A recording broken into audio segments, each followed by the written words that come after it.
Se dice hoy la Asunción de María. ¿Quién causa tanta alegría? María de Nicaragua. Viva la Virgen. Aplausos a nuestra Madre.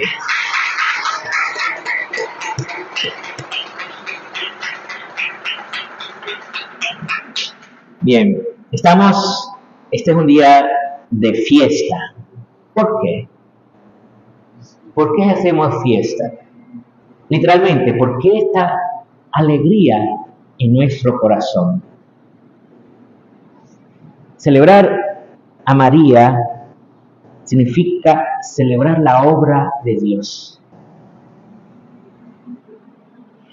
Fíjense cómo inicia el pasaje del Apocalipsis que hoy se nos ha proclamado. Se abrió el templo de Dios en el cielo y dentro de él se vio el arca de la alianza. ¿Saben ustedes que cuando Israel fue invadido por los asirios y después Judá por los babilonios, el arca de la alianza desapareció? Por siglos desapareció y nunca más se supo de esta arca de la alianza. En este pasaje del Apocalipsis, el arca de la alianza aparece en el cielo. Interesante, porque el libro del Apocalipsis es un libro, precisamente lo dice la palabra, apocalíptico. Pero muchas veces pensamos que apocalíptico es algo catastrófico, horrible, que no quisiéramos que pasara. Pero en realidad el Apocalipsis es una palabra de esperanza. Fíjense que todo está metido en un contexto litúrgico. Empieza con 7 cartas que son como 7 dedicatorias del libro. Empieza el libro hablando a 7 iglesias para entregarle este texto a ellas, a estas 7 iglesias. 7 iglesias antiguas, muy importantes en la época de San Juan, que era una época de persecución y sufrimiento. Y empieza todo un contexto litúrgico donde hay unos ángeles, hay unos seres ahí que alaban a Dios. Hay un libro que está sellado con 7 sellos. Hay 7 trompetas. 7 trompetas que anuncian la obra de Dios. Como cuando va a llegar una persona importante, se empiezan a tocar trompetas para anunciar la llegada de ese personaje. Y llega. Y es esto, y el momento central de todo es lo que hoy se nos ha leído. El momento central de todo el Apocalipsis es lo que hoy se nos ha leído. Donde empieza hablando de esta arca de la alianza y enseguida habla de esta gran señal que es la mujer. Dice, una mujer envuelta por el sol y está encinta y a punto de dar a luz y gime con dolores de parto. Fíjense que esta mujer tiene un doble simbolismo. Por un lado, puede simbolizar a la Virgen María, que es la que va a dar a luz a este hijo, que va a regir a las naciones con cetro de hierro, dice. Interesante esta expresión, regir a las naciones. Cuando en la Biblia se habla de las naciones, no se está hablando de Israel, sino de las naciones que están alrededor de Israel.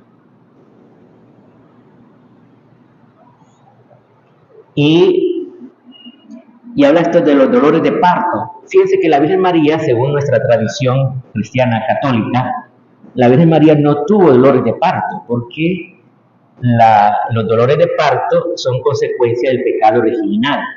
Y ella no tuvo pecado original, por tanto no tuvo dolores de parto. Dio a luz sin estos dolores. Entonces, ¿qué son estos dolores de parto?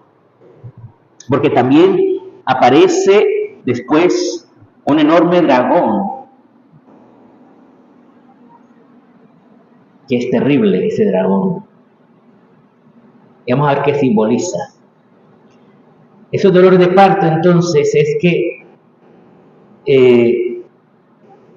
Jesús no solo nace en un momento histórico, un momento de esa historia real de nuestra vida, del mundo, sino que Jesús también nace dentro de nosotros, en cada uno.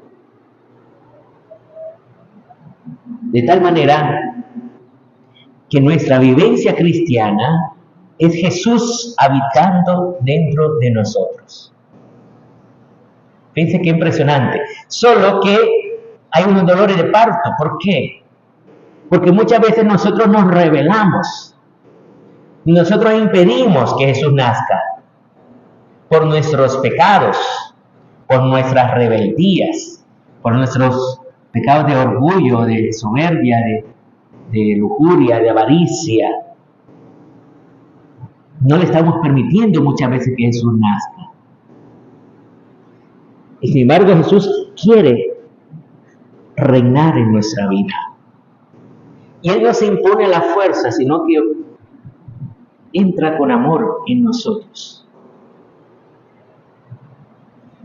Entonces, este dragón, fíjense, interesante, ¿por qué ponen un dragón? Hay un cuestionamiento si existieron o no existieron los dragones, pero el punto no es esto, sino por qué ponen un dragón. Un dragón era una figura terrible, un ladrón hecha a fuego, puede ser violentísimo y te aterrorizaría. Si de repente viéramos un dragón de verdad, nos aterrorizaría. Si nosotros, imagínense, viendo una simple serpiente, si tú al entrar en tu casa vieras que en la puerta está una serpiente, no sé qué haríamos, ¿verdad? ¿Qué harías tú? Si en la puerta de tu casa está una serpiente esperándote y te enseña los colmillos, ¿verdad? Pues es interesante porque eso justo es lo que utiliza Génesis, una serpiente. ¿Por qué? Porque quiere mostrar toda la maldad que hay en el demonio, en el diablo, en Satanás, que después lo va a llamar el seductor del mundo entero, porque siempre nos muestra el pecado como algo bueno, como algo agradable. Pero la Escritura lo que quiere mostrar, que detrás de eso, entre comillas, agradable, en realidad es algo terrible, algo que te quiere llevar a la muerte, algo al que hay que tenerle miedo. Entonces, dice, este dragón que aparece, con su cola barrió la tercera parte de las estrellas del cielo y las arrojó sobre la tierra. Fíjense, qué poder. Pero es que el dragón a lo largo de la historia ha estado destruyendo la obra de Dios. A lo largo de la historia, ustedes vean, vayan a ver la historia. El pecado es lo que ha destruido la obra de Dios. Y eso es lo que ha usado el dragón, llevarnos al pecado. Entonces, dice que se detuvo delante de la mujer que iba a dar a luz para devorar a su hijo en cuanto naciera. Esta mujer da a luz un hijo varón destinado a gobernar todas las naciones con cetro de hierro. Esta es la palabra que le decía, ¿verdad? Las naciones. O sea, en el mundo, las naciones, Jesucristo, Él es el Rey. Pero es Rey tanto en cuanto reine en tu vida. Porque esas naciones luchan dentro de nosotros para apartarnos de Dios. Entonces, Dios nos envía a su Hijo que va a regir esas naciones con cetro de hierro. O sea, para que tú puedas vivir en la voluntad de Dios, no seas esclavo del pecado. Pero este Hijo, dice, fue llevado hasta Dios y hasta su trono. Y la mujer huyó al desierto. Y fíjense, aquí hay una parte que se salta, este pasaje, y es la gran batalla. Dice que Miguel y sus ángeles combatieron, y también el dragón y sus ángeles combatieron. Pero el dragón y sus ángeles, dice el texto, no prevalecieron. Justo es el mismo texto, la misma palabra, el mismo verbo que usa cuando le dice a Pedro sobre la iglesia. ¿Se acuerdan? Tú eres Pedro, sobre esta piedra edificaré mi iglesia, y los poderes del infierno no prevalecerán sobre ella. No prevalecerán. Así, en el cielo, el dragón y sus ángeles no prevalecieron. ¿Se fijan cómo hay una conexión en la Escritura? Hay una unión. Siempre la Escritura nos ilumina la Escritura. Y dice, esta mujer huye al desierto. El desierto es el lugar del encuentro con Dios. Allá huye Elías. Allá se hace la alianza de Israel con Dios. Que le dice, delante yo seré su Dios y ustedes serán mi pueblo. Y les entrega las tablas de la ley. En el desierto. En el desierto nos llama a enamorarnos, a hablarnos del amor. Pero entonces dice que el dragón, que al combatir fue lanzado a la tierra, ya no tiene lugar en el cielo. Esto es fuerte. Ya no tiene lugar en el cielo. Ya no le fue permitido estar en el cielo. Fíjense que esto es todo un simbolismo. No es que en el cielo, allá en el cosmos, sino el cielo que es estar con Dios. Eso es lo que se llama la condenación, la ruptura eterna con Dios. Fíjense que los demonios, ¿por qué están condenados? Están condenados por una razón, eso lo explica Santo Tomás de Aquino. Porque el demonio, siendo un ser espiritual, tiene un conocimiento directo de las cosas. Nosotros, como seres humanos, dependemos de los sentidos, del tacto, de la vista, del oído. Entonces nosotros nos podemos equivocar por nuestros sentidos. Y también el mismo cerebro va creciendo en la comprensión de las cosas. Entonces nos podemos equivocar. Pero los demonios, los ángeles caídos, no se pueden equivocar. ¿Por qué no se pueden equivocar? Porque ellos tienen conocimiento directo de las cosas. No necesitan de ningún sentido porque no lo tienen. Entonces, cuando ellos toman una decisión de romper con Dios, ellos saben quién es Dios. Lo saben. Saben que Dios es amor. Que Dios ama profundísimamente a todas sus criaturas. Y si ellos deciden romper con Dios, saben que están rompiendo con la fuente de la vida y del amor. Cierto que Dios no los mata, les permite vivir, pero están condenados. ¿Qué significa? Que al no tener esa unión con Dios, no pueden amar. De tal manera que ni siquiera entre ellos se pueden amar. Dice Santo Tomás de Aquino que los malvados, que son los demonios, son malvados, su naturaleza es malvada, al haber roto con Dios, los malvados no pueden tener amigos. Los malvados solo tienen aliados. ¿No? Los malvados tienen aliados, pero no amigos. De tal manera que cuando ya ese aliado ya no te sirve, ya ¡pum!, lo manda a la porra, por no decir otra mala palabra. ¿No? O sea, es tremendo. Y estos demonios, dice, se lanzan, como ya no pueden atacar a la mujer, porque la mujer ha sido protegida en la Virgen María, entonces van y atacan a los otros hijos de la mujer. Fíjense que el Apocalipsis menciona a los hijos de María, pero no hijos físicos, sino hijos espirituales de María. Los otros hijos de la mujer, y explica, describe cómo viven esos hijos de la mujer. ¿Cómo viven los hijos de María? Dice, son los que guardan los mandamientos de Dios y dan el testimonio de Jesús. Guardan los mandamientos de Dios, o sea, viven en la voluntad de Dios. Realizan la voluntad de Dios en su vida. Eso significa ser hijo de María.